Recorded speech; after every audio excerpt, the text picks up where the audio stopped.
Hi, everybody. Thank you so much for joining. We're going to get started in 3 minutes. I just want to say hello and let you guys all know that we're here and we're waiting for you.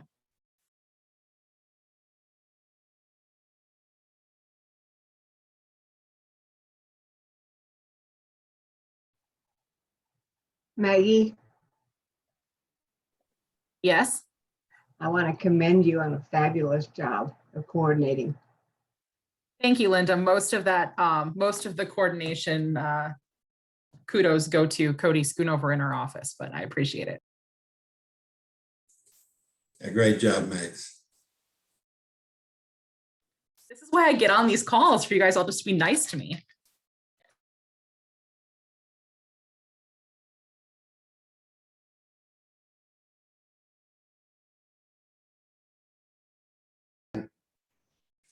Hi, Maggie. Did you hear? Hello. Is this all of Utah? Hello, guys. Utah, yes. Good to have you here. Good to have you here. If you're a first timer, why don't you raise your hand? Welcome. I'd also like to commend Diane. She's put in a tremendous job today of getting all the panelists and all of that coordinated. Good work, Diane. Pat's my favorite. I wonder why, right? Thank you, Linda. The dog was barking. He went out earlier, so I'm trying to strategically mute.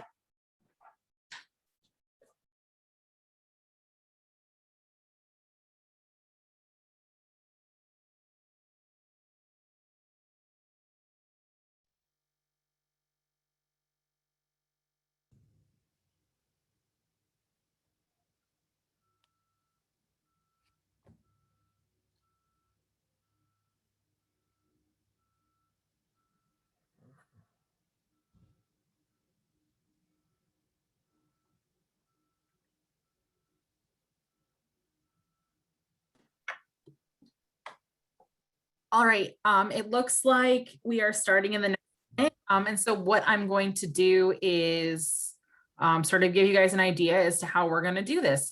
So we have on this call esteemed lobbyists, Diane Boyle, Judy Karsrud, and Michael Hedge. And they're going to be here to answer all of your burning questions about the legislation relevant to you guys. And so instead of having to type everything in the chat or asking sort of Q&A, what we're going to do is ask you guys to raise your hand. You should be able to see that on either the bottom or the top of the screen. And then when we are able to have you ask a question, I'll ask you to unmute and I'll give you the opportunity to ask the question. If for any reason, because it does look like there are quite a few of you on here, this is a half-hour long session. So if all 110 of you want to answer a question, we'll be here through your Senate meetings tomorrow. So if there is a burning question you have that you would like asked, feel free to email advocacy@nafa.org and we'll get back to you. Caveat on that, we definitely will not get back to you before your Senate meeting tomorrow. And I apologize about that. But we only so many people and only so many hours left in the day. So when our lobbyists here let us know that we're ready, we can get started. Diane, Judy, Mike, you guys good to go? I'm good, Maggie. Awesome. All right. Well, Judy's ready. So we're going to get started.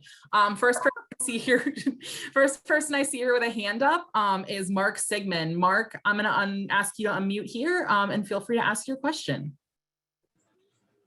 Good morning, everyone. As a first-time participant, this has been really great. My question is that how easy is it for us to find other people in the Southern California area or in our local area through this? I was trying to find that through the attendees or for us to connect tomorrow while we're in our sessions.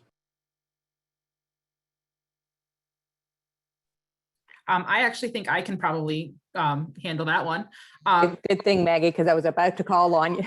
Yeah, it's beautiful. And so unfortunately, the way that the sessions are set up, because the meetings are with your whole state delegation, we don't have them set up between Northern California and Southern California and things like that.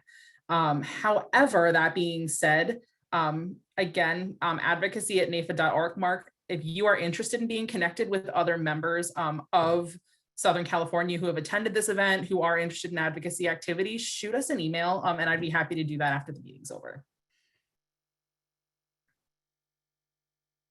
Yeah, and Maggie, we should be able to pull Mark's congressional district and pull other members in that district too, so that you Yep. have other people to Definitely. identify. Yeah, and Mark, I can plug you in down there, I guess is the nice way to say that. So, oh, and Mark, Mimi says, who's the California state president. I'm sure you know Mimi, but she says email her too, and she can help out. So thank you, Mimi. All right, next question. Would anybody else like to raise their hand? I know you guys all have questions. I saw enough of them on the chat. There we go. Steve C. Unfortunately, I don't know what your last name is. It's Caldera. There you go, Steve. All right, I'm gonna let you answer your question. Ask your question. All righty. So this has been a great meeting. Thanks so much. Diane, you're always such a rock star. Thanks for everything. I appreciate that. So I've been asked by Sandy Wheaton in Colorado to talk about the retirement and the life insurance issues with our senators tomorrow.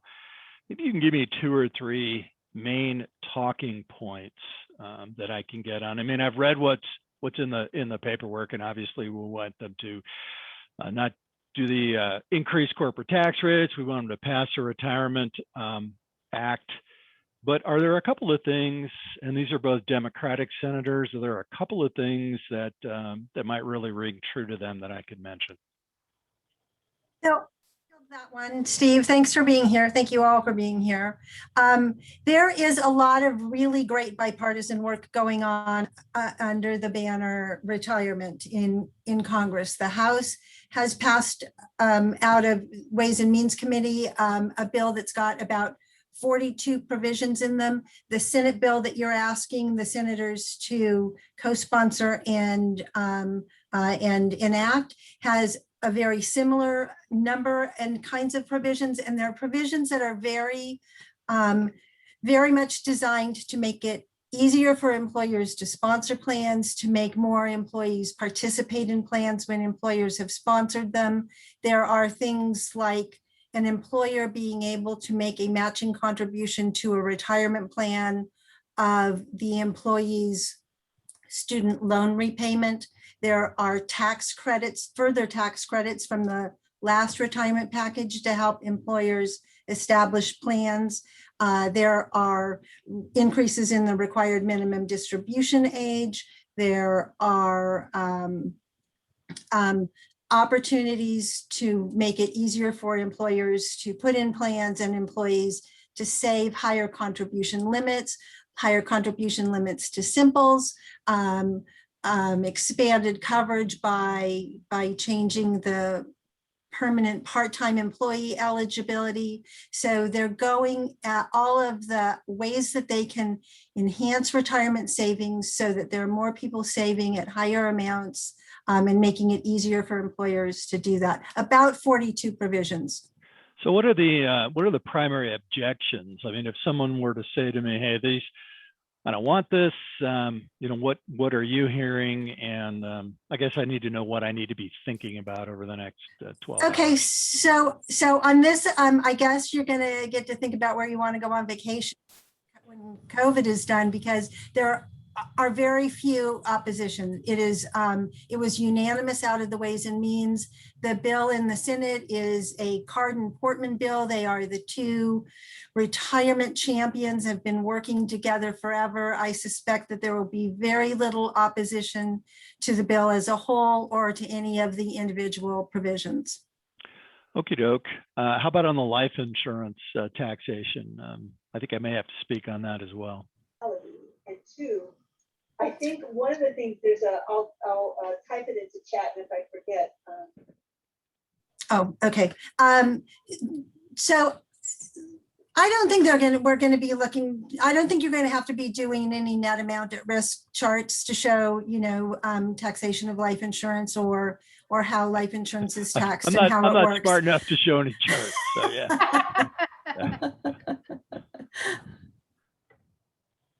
No, I think on the tax challenges, and I'll weigh in with Judy. First of all, on the retirement side, it's going to be easy. If you get any pushback, and I don't think you're going to get pushback, but if you hear anything, it's going to be timing. So that's what we've been fighting against earlier, is where does it fit into the legislative calendar? How does it work when you have both sides right now? A little tension over infrastructure. Is now the time to put something bipartisan up and get it going? And so that's where you're going to look at sort of the policy side of it. And that's not really something that'll be talked about in the meetings, but that if you don't see it moving, that's going to be the reason why. Because as Judy said, there's bipartisan support, bicameral support. This is an easy one. The tax issues, on the other hand, are a little more challenging. The pushback that you're going to get, even when we say, look, recognize the value that our industry does and give examples. And that's what we really want to stress, more so than getting into the nitty gritty of any one policy, because it's very fluid right now. They're looking at all of them. And so our answer is recognize what we do that's good, so that when an issue pops up, there's sort of that, well, maybe we should go somewhere else, because what they're looking to do is to find revenue. A lot of it then, Diane, is kind of what we've been saying for really years as far as this goes. Exactly. It's just reiterating the value of this industry. The more that they understand the good that we do, the personalizing that I mentioned in some of the remarks earlier too, highlight those clients that are your everyday American families and businesses, and how they're able to succeed with the help of the personalized planning that you help them with. And if you get them thinking in those terms, it prevents them from gravitating to our issue.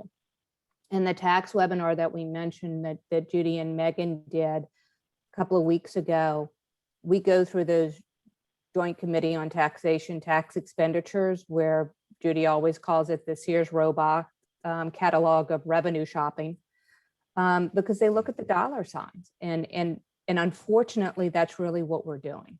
And so when they're looking for dollar signs, we have to be able to explain the value. And as long as we explain the value, it causes a little hesitancy to go to our industry for those dollars.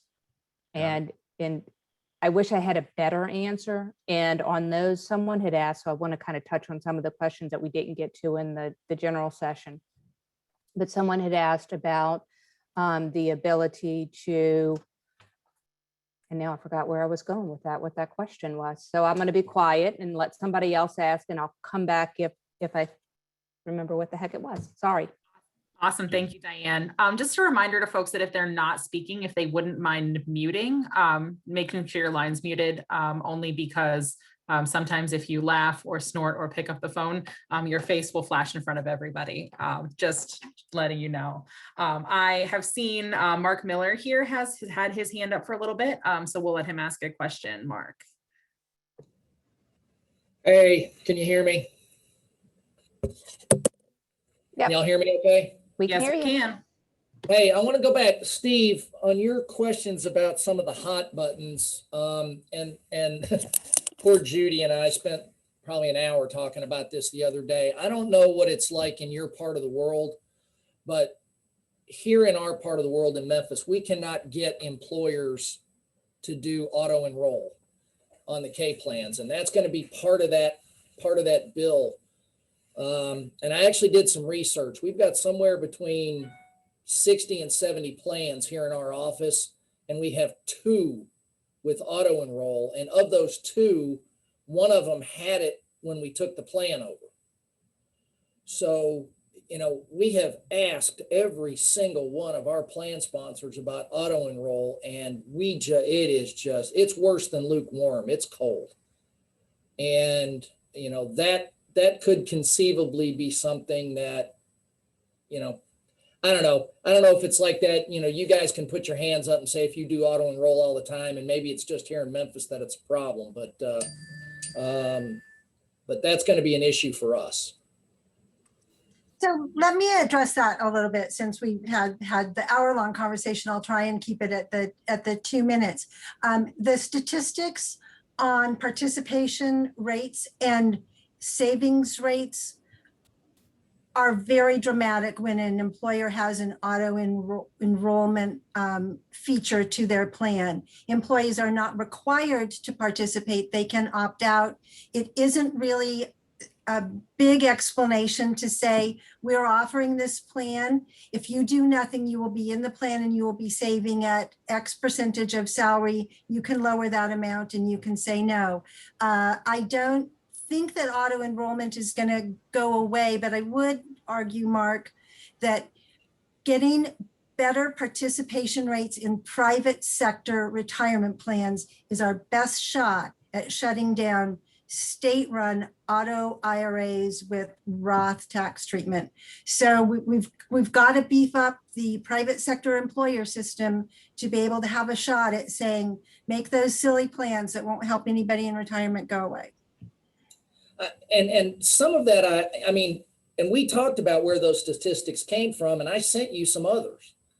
And, you know, a lot of those auto enroll plans are large companies where there is no local advisor who can meet with an employee, explain the plan, tell them about the investments, help them make their decisions.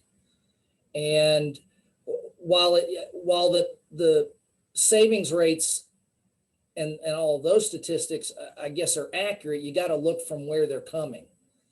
And, you know, I shared our agency statistics with you. In plans where there is a match, our agency enrolls better than 95% of eligibles.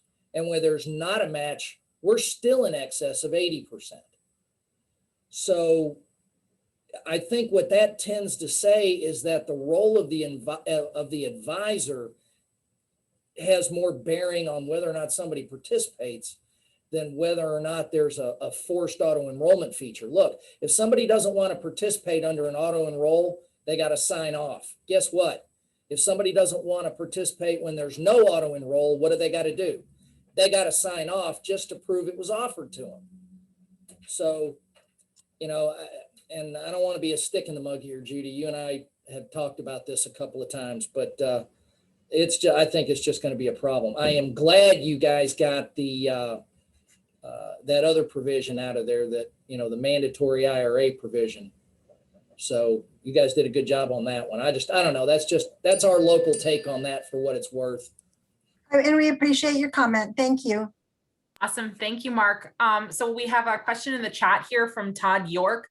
And the question is, does this act, and by this act, I'm assuming that he means the Portman-Cardin bill, but Todd, please jump in if I'm misrepresenting you, do anything to make it easier for advisors to help with employers with help, for advisors to help employees with their choices?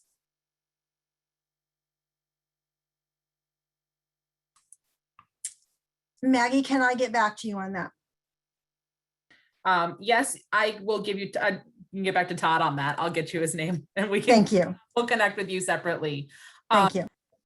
Again, it looks like, so I see Delcy here at a question. Delcy, I think that is a question we are also going to connect with you offline about. Does anybody else have a question and want to raise their hand? Again, I know that there are a bunch of them. Diane, did you remember what your question or your answer to your question was from earlier? I think Sally had asked for where the talking points were. Did you find those, Sally?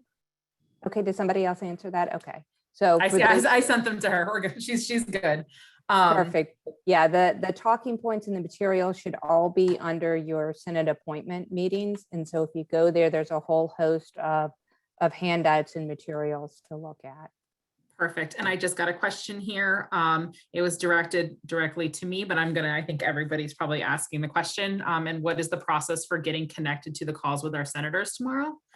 So the meeting platform that you were on earlier for the general session and to access this session, if you go to all sessions and then go to Wednesday, the 2 meetings with your senators should be there. When you click through to one of those senators meetings, the issue briefs and the talking points are at the bottom. But up at the top towards the heading, there's this little blue square that says, I think it says join, or, you know, it's got a little video on it. That will give you, again, the same as it did for the sessions today. That'll connect you via Zoom with those appointments. All right, let's see if we have any additional questions here. Is there a number associated with an amendment to get financial services excluded from the PRO Act? There is not it, actually, if Mike's on the phone, he can probably jump in too. There isn't an amendment number. The bill number that we're looking to amend is S420. The challenges, and this is actually something that was asked before that I wanted to comment on the PRO Act, was whether it would pass the bird bath or not. And it is included in the president's proposal for infrastructure reform. You've heard that in the news. We don't know where it's going. You heard Judy and the panel talk about it. It can go wherever. The chances, and I'm pretty comfortable with it not going through, and I'll tell you why and why it's still really, really important for you to talk about it. If it gets moved through reconciliation, it's not going to pass the bird bath, it gets pulled out. If there's a bipartisan agreement, chances are it's not going to be included in a bipartisan agreement. So it gets dropped out.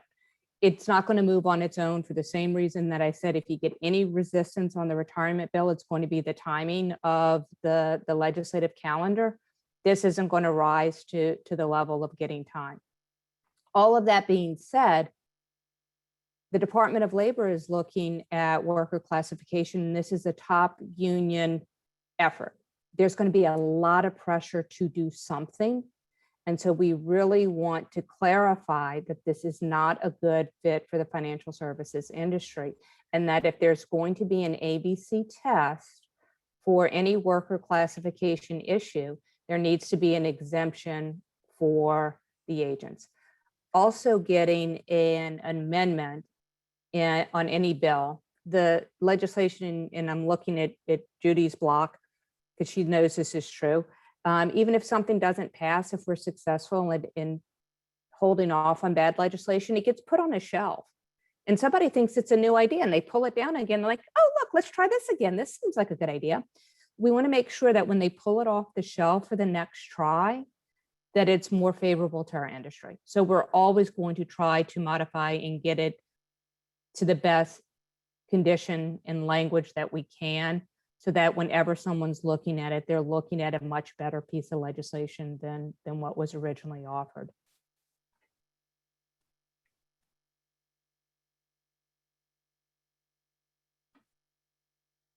So somebody just asked, and I'm sorry that I don't, it just says iPad, but meeting with my rep in district here in Ohio next Thursday, is it okay to pass these talking points to them? So please don't pass the talking points themselves. Those are specifically for you to use to help run a meeting and run a conversation.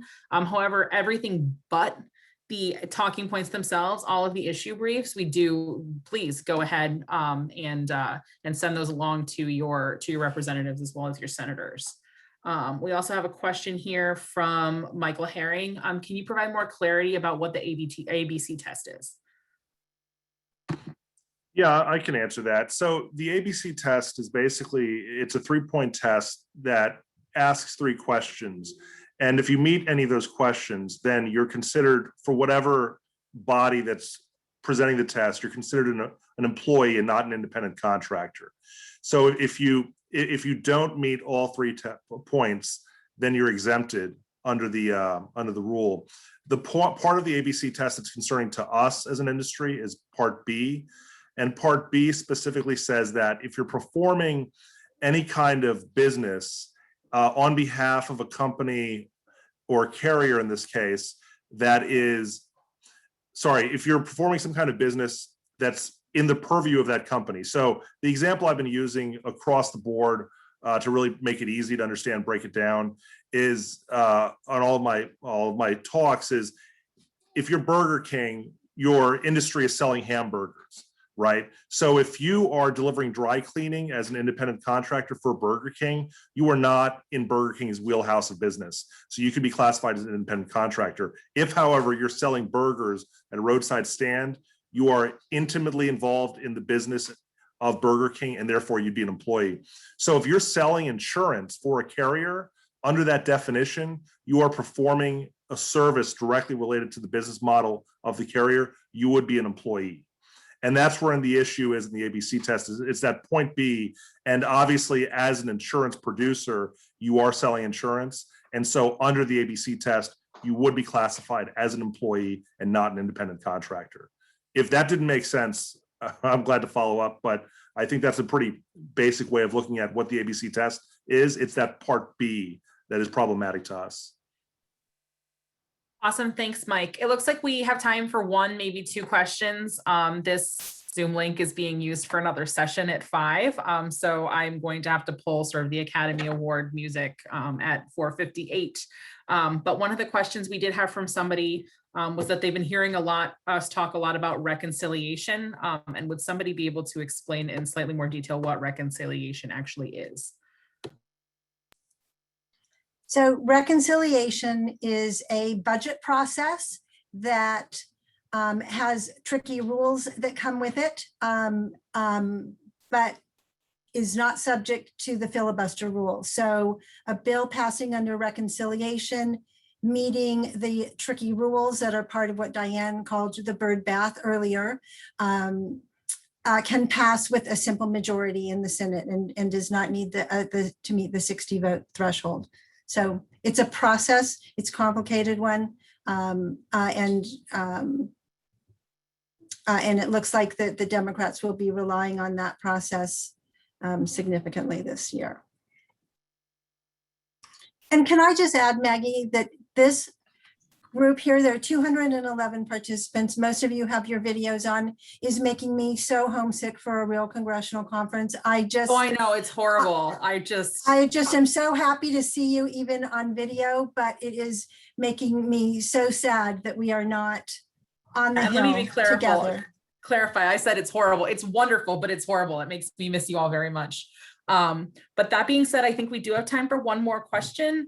We have somebody here that is 14796. I'm going to ask you to unmute. And if you, for some reason, are a robot or not a real person, I'm going to mute you again. I apologize, but that's me. All right, perfect. Thank you. That's me. Am I on? You're good. Yep, go for it. Okay. How in God's name would they ever facilitate having agents be employees? There would be no ability to be contracted with multiple companies anymore. Is that correct?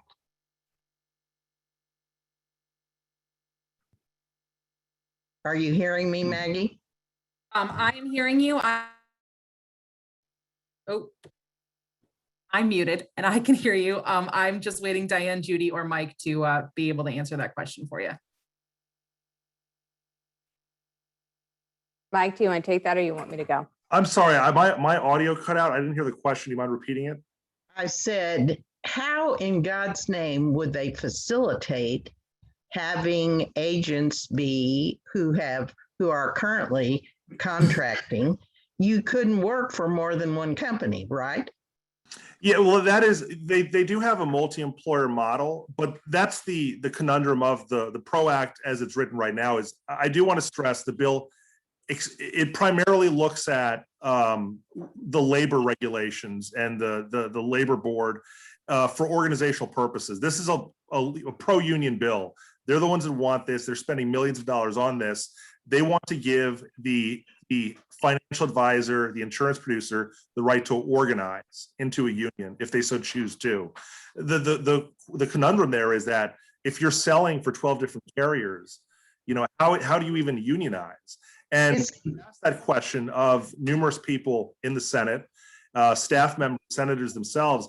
I've never gotten a clear answer. And it's that conundrum that we had in the House where when we were lobbying in the House for an amendment, and we did get an amendment that did not pass, it was not adopted. But everyone tells you in Congress, we understand the situation, we understand why you don't particularly like this, but we're not going to make any exemptions. In the California law, AB 5, which was the PRO Act essentially, had an exemption for our industry. And so the precedent is there, but I think that Democrats are worried of the optics that they're gutting their own legislation. And that's why they've been resistant to actually pursuing a on amendments, and it's been problematic. But that's why the need tomorrow to drive home how it affects you personally is so important, because they understand, I think, for the most part, the implications for the industry overall. They just don't want to do anything because they don't want to deal with 100 different industries coming to them and saying, we need a carve out too. But you're absolutely right. The way our industry is set up, it's more important than most in our ability to serve the clients, the consumers, to really get that carve out. So I completely understand where you're coming from. I don't even have an answer to that. I don't think anyone in Capitol Hill has an actual answer to that. Well, I think this is like it has been for years. Sometimes when you ask them, well, show me how it's going to work, it's like, well, don't bore me with details of reality, So thank you. Well, Diane, Judy, and myself wouldn't be employed if there was more rationale up in Washington. There is that side of the sword, I suppose. Awesome. Thank you, Mike. And it looks like, Rodney Mogan did raise his hand. Rodney, if you think your question can be answered in less than 90 seconds, you're welcome to ask it. It can. You can email us. Real quick, isn't this bill PRO-Act, isn't it a violation of what the Democrats are trying to push with being a fiduciary? Because we would be more limited to 1 or 2 companies. That's an interesting concept. I haven't heard anything about that angle in terms of how it would countermand itself. Diane, do you have any thoughts on that? I'd have to look into it. But look, I'll be honest, any arguments that can be made on why the PRO-Act shouldn't not include a carve out for the insurance industry would be an interesting argument. All right. Well, that being said, it looks like we basically reached our time. And so I don't have to sort of pull Mike off with a cane. But thank you guys so much for attending this session. If you guys do have further questions, I do recommend you take another look at the talking points and issue briefs. They are really well done. And also, if there are things that you sort of are thinking of that are not related to the talking points that you'd like to discuss with your legislator, that's wonderful. I do recommend you try to set up a meeting with them at home in the district to talk about those things and perhaps not talk about them tomorrow, because some of you are on meetings with over 100 of your near and dear NAIFA colleagues. So thank you again. If you have any questions, feel free to email us at advocacy@naifa.org. Mike, people are really pushing some thoughts about your beard in the chat if you want to check those out. And everybody have a wonderful day. Hopefully see you at the IFAPAC happy hour. Have a great night, everybody. Take care.